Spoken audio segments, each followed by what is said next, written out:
Welcome to the Medical Manners Podcast, where I give healthcare providers simple tips for ways they can transform the way they connect with their patients and colleagues.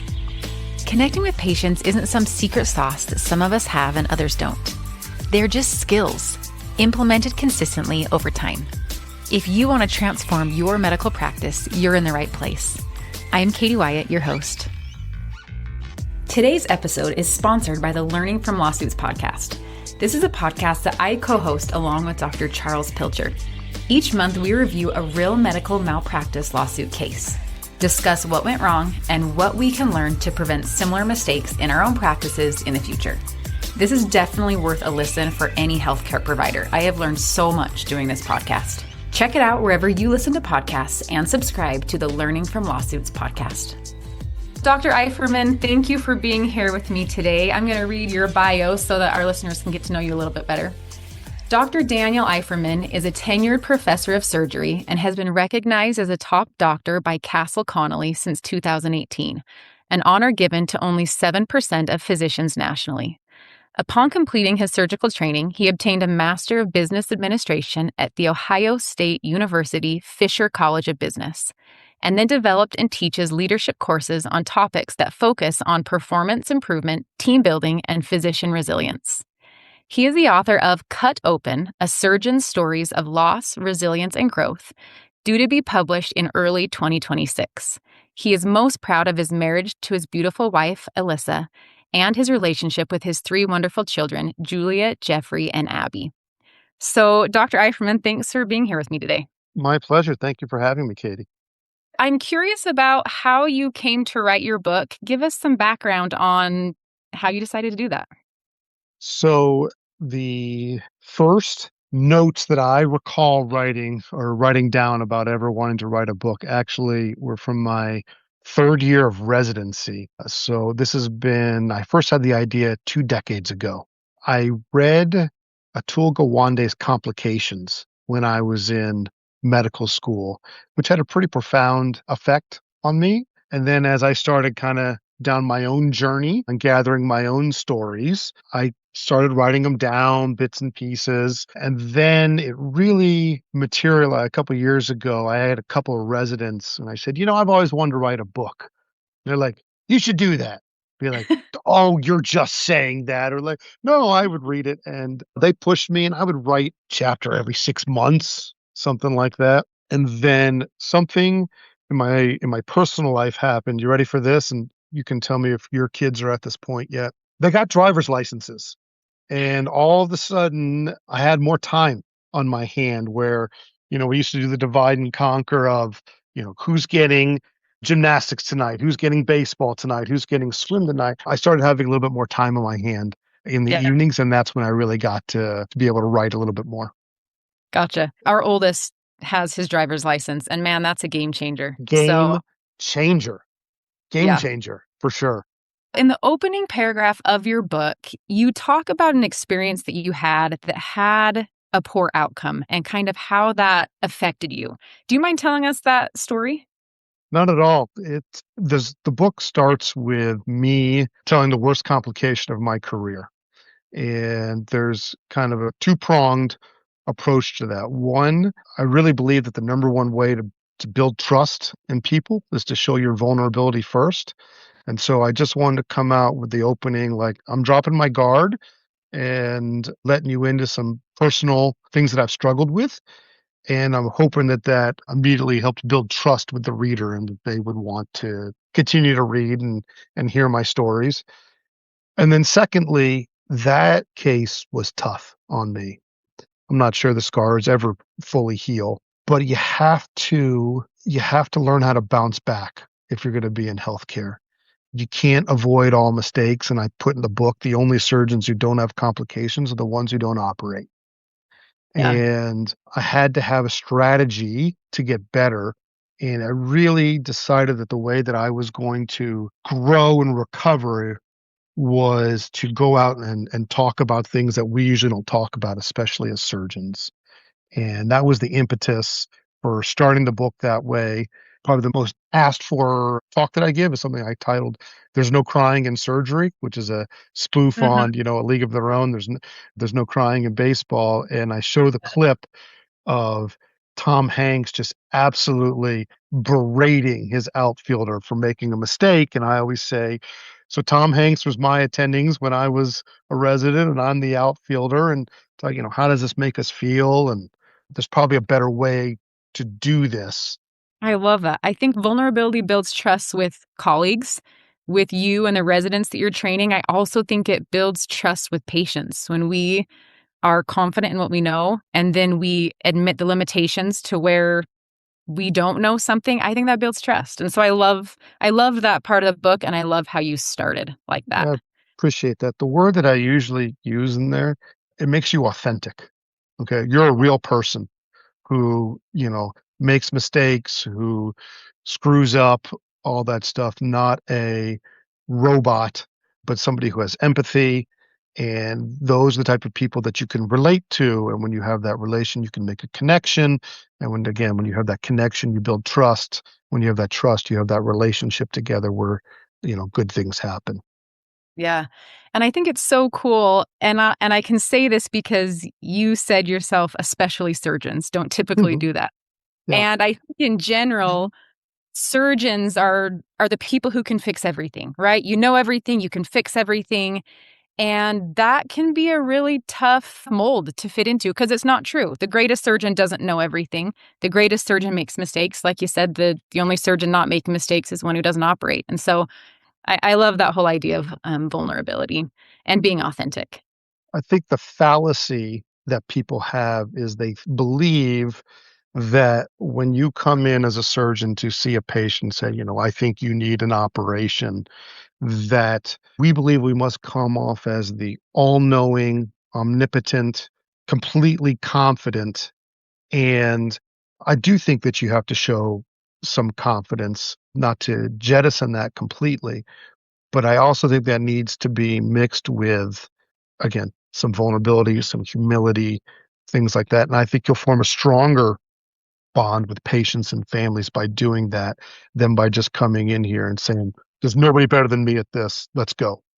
Yeah. Which I think is the stereotype sometimes that gets given off or what we think the patients and families want to hear. Yeah. I love that. As I was reading through your book, which to all of our listeners, I highly recommend your book. It was a great read. I Thank you. learned a lot. The thing that I want to talk to you about today, well, there's a couple of things, but one of them was a thing that surprised me most about what Okay. I learned in your book. And that was the section on curiosity. So Sure. in your book, you talk about how the trait that's most associated with being a good healthcare professional, and many of us may think high intelligence, technical skills, empathy, yada, yada, yada. Research has shown that it's actually curiosity. And that I think is surprising.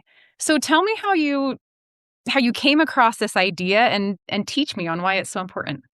So I'll answer your question this way, Katie. One of my favorite things to ask in a lecture, on rounds, anything like that. And you've read the book, so you know what the answer is that I'm going for because I start chapter 2 with it. But I ask people, what's the most important thing that you have? And many people will, can you clarify that for me? Are we talking about a tangible thing? Are we talking about a non-tangible thing? I said, there's no right or wrong answers. Here's the question one more time. What's the most important thing that you have? And I've gotten many answers throughout the years, ranging from health, family, pets, friends, all kinds of stuff. And I say, here's my answer. I say, time is the most important thing that you have. And I say, I spend more time thinking about how I'm going to spend my time than I do anything else. How much am I going to be dad today? How much am I going to be doctor today? How much am I going to be husband today? Friend today? How long be able to relax for? Different things like that. But Hmm. there's this great commercial by Samsung with Danny Glover that talks about time being the most important thing that you have. And one of the lines I love then it's like, even if you're rich, you can't buy more time. It's a fixed quantity. So I believe that time is the most important thing that you have. So how does that tie into curiosity? When I go in with a patient and you say, how long you been feeling bad? Tell me more about that. Describe the pain for me. Is it always there? Does it come and go? When you're displaying that curiosity, what you are de facto doing is saying, you, patient, you are worthy of the most precious thing that I own, and that is my Mm, time. And so that's where the curiosity comes in and being, I am granting you the most precious thing that I have. And when you're doing that as a teacher, you are worthy of the most precious thing that I have. Let's spend some time learning how to read a CT scan or this technique for surgery, things like that. And I think that's why it's the answer, because that's what you're doing for somebody else. You're gifting them the thing that you prize and value the most. yeah, I love that, and when I read your book, time was not the first thing that came to my mind. What But was your as answer? I would have said my family. Family? Sure, Yeah, but I mean, as you say that, time is the most important, and I choose to fill a lot of my time with my family because sure. they are the most important people to me. But yeah, I mean, I love that idea. And then the question, and I think the hard thing becomes, we have very tight restrictions on how much time we have with patients. Hmm. And so, how do we take the time that we have and fill it with curiosity? What does curiosity actually look like in the room? And what are some changes we might be able to make to be more curious and to use that time well? So here is my answer to that, which actually is not in the book, but it's a separate lecture that I was once asked to give. And it was like, how to be successful in academic medicine or something like that. I was like, all right, nobody's going to come listen to me give that talk. So I renamed it. How did Walmart become Walmart? And it's pretty funny the answers that you can get when you ask that. But when I read the book, The Walmart Effect, the thing that I took home from that is Walmart became Walmart by being maximally efficient. They found ways to cut out pieces that weren't value adds and things like that until they became the behemoth that they are. So, analogy or translation to what we're talking about right now. As time is the most important thing that I have, I want to spend it maximally efficient. So I want to know what are the value adds and what are the not value adds. And that's true in a patient interaction. It's definitely true for me in the operating room. I'm constantly trying to, is that a value add? Is that not a value add? If it's a value add, then we need to spend our time in it. If it's not a value add, then we need to move on. So I always ask the residents, what's the goal of surgery? The goal of surgery is to get out of surgery. And Yeah. so again, why are we, do we need this? Do we need this extra test? No, I don't think that I've already made my decision. This person needs an operation or doesn't need an operation. Am I going to ask the 120-point checklist that I learned in medical school to every patient that I see? Whether or not you have appendicitis or not, I actually don't care what the water cooler or temperature in your house is set at, or if there's, you know, fire extinguishers underneath, and all that stuff. It's like, that's not a Right. value add for what I'm trying to. So I tell you, you got to learn to be maximally efficient, be a master of your time. And so that set amount of time that you have with the patient, we got it. We got all value add things in there.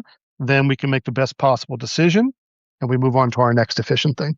As I was thinking about this interview and what I could contribute, something that I thought of for curiosity is if we can take the same questions we always ask, but ask them in a different way, we can still use the same amount of time, but approach our visits in a curious manner. And so one way we can do that is instead of saying, "Do you have any questions?" which we say at the end of our visits, right? Do you have any Sure. questions? Instead of that, we can say, "Tell me what questions you have for me." Any sentence that can be answered in no is a curiosity killing question. If you can answer it in no.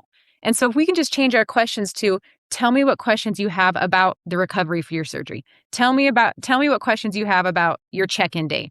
That's curious on our end and that grows that connection and the trust with our patients. So I thought that was a really easy switch that we can make.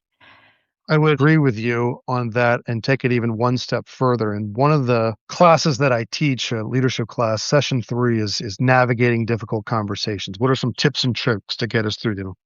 Overwhelmingly, by far, open-ended questions are the way to go. yes, no questions are, like you said, conversation killers, things like that. So you're correct. Do you have any questions? No. That allows, maybe they're intimidated, maybe they're embarrassed to ask, things like that. But when you ask an open-ended question and you demonstrate your curiosity, and again, I'm giving you my most precious gift, I want to know more. Now we have trust. Now we have a connection between each other. The article that I reference in the book that's in, I believe, Scientific American is worth reading. It's a short read and it has a pretty good hook at the end that I will not give away on your You on your won't give it away. podcast. No, but it's pretty cool. I will link that in the show notes so anyone who wants to read Gotcha. it. Okay, so the second thing I wanted to talk to you about is in your book, you ask the question, can insight be taught to someone who doesn't have it? Yes. Tell me about this section. How'd you come to write about this? So I think this is something that people struggle with significantly. And again, not to play too much on stereotypes, but surgeons aren't exactly known for our wonderful personalities.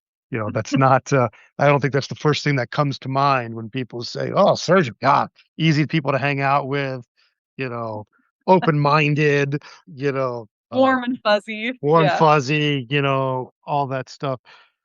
So you get a bunch of people like that together, and sometimes, getting change done or even identifying that there is a problem that needs to be addressed, even that can be a struggle. It was really early in my career. I tell the story in the book. It was actually my first year of being on faculty where I had a difficult trainee who did not understand how they were being perceived. And that was tough for me, being somewhere that people looked to try to rectify behavior or things like that. So that's how I got started down that road of can insight be taught? Because I actually in the book put the chapter immediately after the time chapter because I wanted to tie the two together. And that was along the lines of if it's not teachable, therefore, it is futile, just like we talk about futile care. Why would I do something that is futile? Why would I spend my time, my most precious asset, into something that has no chance of being successful? I should go and take that time and allocate it to something else. And that's how I started down that road of trying to figure out, is it a teachable skill or is it not a teachable skill? Yeah. So is this something that you teach in your leadership classes? And what's the most effective way you've found to do it? The short answer is yes and no. So I shied away from this topic for a long time because I thought it was too delicate or too touchy. And I actually really have to thank a previous resident of mine who was like, no, you should really attack this because this is what people want to know. And I actually named the lecture after her. And I wrote a seminar dealing with difficult personalities.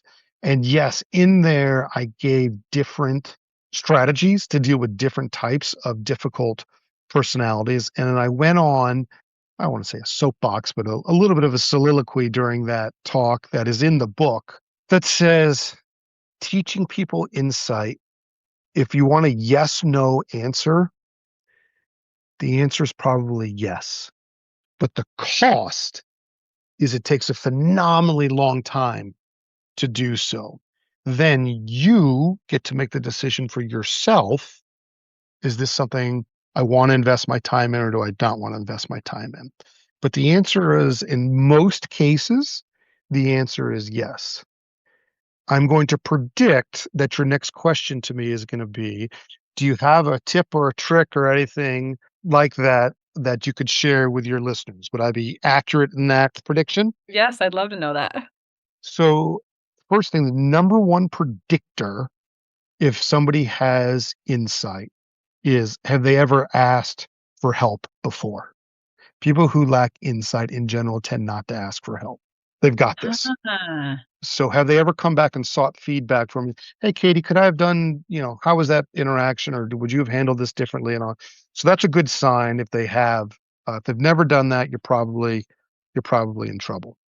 Something that I didn't put in the book, but I like talking about, and it is in some of the seminars that I teach, is it's kind of, you're going to laugh because you're in healthcare, but it's called PEA versus NEA. And PEA is not pulseless electrical activity. It's positive emotional attractors versus negative emotional attractors. And without boring you with the kind of the science behind it, if you just want to say positive emotional attractors are associated with stimulation of the parasympathetic nervous system. Negative emotional attractors are when you stimulate the sympathetic nervous system. You are going to have about a 0% chance of getting somebody into a growth mindset or being open to change if you are stimulating their sympathetic nervous system, your fight or flight, or your negative emotional attractors. However, if I can keep your parasympathetic nervous system stimulated and keep you in PEA, there's the funny part. We don't ever want to keep Mhm. patients in PEA. Right. If you can use questions like, Katie, what would be the benefit to you if you got better in this area? Now it's all positive. So Mm. we're on the same team. I want you to get better. You're probably already good at what you do, but now I've framed it in such a way that there's a advantage to you or something that's good going to happen. The NEA, Katie, if you don't change, I don't think you're going to be able to work here anymore, or we're going to have to take a title away from you or dock your pay. Right there, you're now defensive, right? And you're going to go to defending yourself. However, if I could say, hey, what would be the benefit to you if you got better in whatever you want to say, patient interactions, this technique, billing, coding, what documentation, whatever, because then it's a win-win. So if you Mm. want, so for people who struggle in that area, if you can get their mindset to see it in a way of this would help me, then they're more open to being changed. And that's how you can, that's probably the number one thing I can say in terms of helping people who have poor insight try to get behavior change out of them. Huh. That's so interesting. And I spend a lot of my time researching the benefits of improved patient communication. And I think if every healthcare provider knew it, they would be on board because it's patient outcomes improve. Provider job satisfaction improves. Typically, pay goes up. Practices thrive. Risk of medical malpractice decreases significantly. Patients are typically more compliant and less combative. I mean, it just like goes on and on and on. But I think a lot of times all we hear is we hear from management, your likelihood to recommend scores are too low. I mean, Hmm. that's what we hear and it bugs us. It's annoying. And so like you said, we go to this kind of like defensive get off my back place.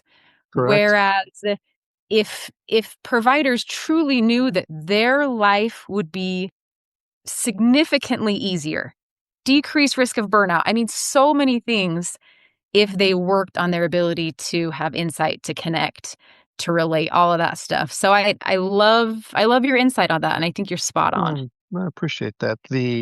Once you stimulate the negative, I think you gave the example, your likelihood to provide, are too low.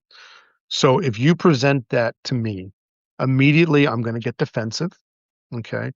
And what's going to happen is I am now going to go to defending my dignity over actually talking about what the issue on the table is anymore. Because our core belief is that we want to be valued. And what you are de facto saying, likelihood, Danny, you're not very good at what you do. Who you are is not good enough here. Well, I've spent, you know, 11 years of training to get this job. That's very hurtful. And Yeah. so I am going to go into defensive mode to tell you why that's not true versus actually talking about strategies that are going to make my likelihood to recommend scores go up. And then the whole conversation did not cover or, you know, come to any agreement on what it is we were actually both trying to achieve. So Yeah. that's why the whole PEA versus NEA thing makes a difference, the growth mindset versus the fixed mindset, all those things that are out there. Yeah. Okay, so my last question for you, because I feel like you've done a lot of self-reflection done a lot of growth. It's clear from your book that you have a growth mindset. You're always looking for ways to be better and do better. So if you could look back and give a piece of advice to someone just starting their medical training, someone in your shoes, however many years ago when you started, what would your advice be, or something they could do to make their life easier? Well, I'm going to have to think about this one for a second. No, I think I got it. There's a couple of words and traits in the English language that I can't stand. The number one trait that I really don't like in people is selfishness. That's difficult to work with.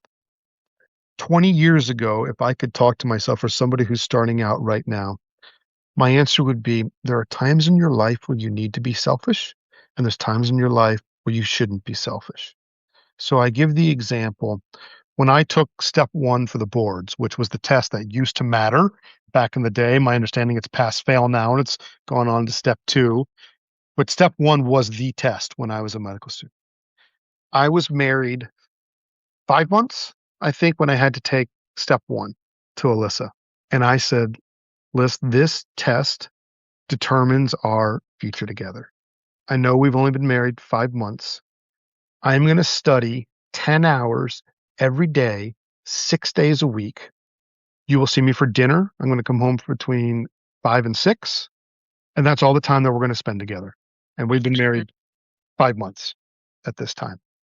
That was a time in my life where selfishness was necessary to get me to the where, I wanted to be personally, in my marriage and setting up my family and my profession and all that stuff. Then you need to learn how to be unselfish and when you need to be a giver. That should be most of the other times. And if you get those two times confused, I think you're going to struggle professionally. And I think you're going to struggle personally. That's great advice.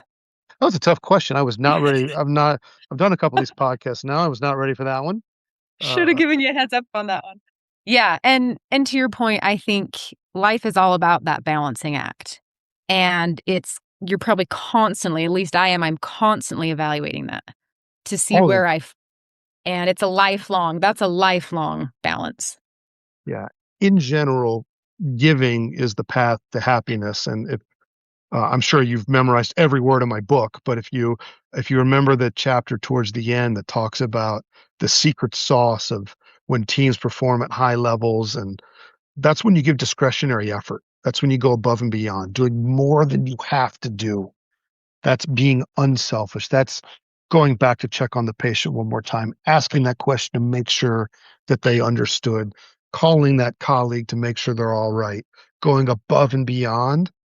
Most people who do that are unselfish. And then that begets the behavior in the other people. And when that happens, that's when teams function at the highest level. That's when organizations thrive. And that's when earlier you had talked about all those other good things happen. Patient satisfaction scores go up, lawsuits go down, all that stuff. That's how Yeah. to get there. But you can't do that if you're selfish. My mom had a sign above our toilet growing up that said, "Give people more than they expect and do it willingly." And Ooh, I think good that's one. exactly what you're saying there is you just go one more step than you have to. And you don't make people feel like they're being a burden. You do it willingly. You do it because you love people and you want to be great. You want to be great at what you do. And I'll second that. When you see somebody else going above and beyond, make sure you let them know, hey, it's great to be a teammate with you or a colleague with you. I'm lucky to have you on the team. That's awesome. That's a great piece of advice. Dr. Eiferman, thank you for being here with me today. Tell us when your book is going to be published. Where can we find it? The audiobook just got finished yesterday. For people who are audiobook listeners, that is not quite available, but hopefully by the time you publish it, it will be. But I'm on all the sites where, Goodreads, Amazon, Barnes and Noble, my website, integritysurgery.org.